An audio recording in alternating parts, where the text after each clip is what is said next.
তুমি জানো, কান্না একটা ভাষার নাম, খুব নিবিড়, একরোখা, শব্দহীন, দম বন্ধ করা একটা ভাষা। সবাই এই ভাষা বোঝে না, শুনতে পায় না।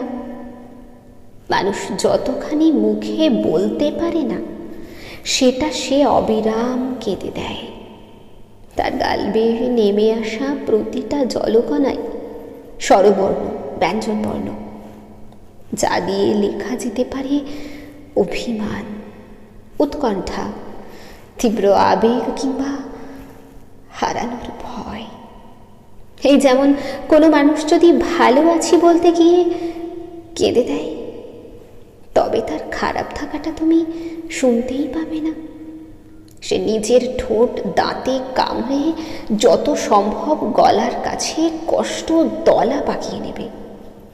ভীষণ সাবলীলভাবে মনের জানালায় ইয়া বড় একটা পর্দা টাঙাবে, যাতে কেউ না তার নমনীয়তা স্পর্শ করতে পারে, তার গোপনীয়তায় উঁকি দিতে পারে।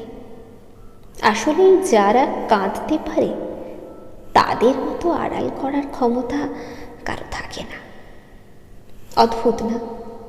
আমরা চিরকাল মানুষের সঙ্গ চাইলাম, তাকে কখনো কখনো জোর করে বুকে পুষে রাখলাম, তার ভালো খারাপ গলার স্বরে খুঁজতে চাইলাম, অথচ তার চোখের ঘোলাটে ভাবটা পড়াই হলো না।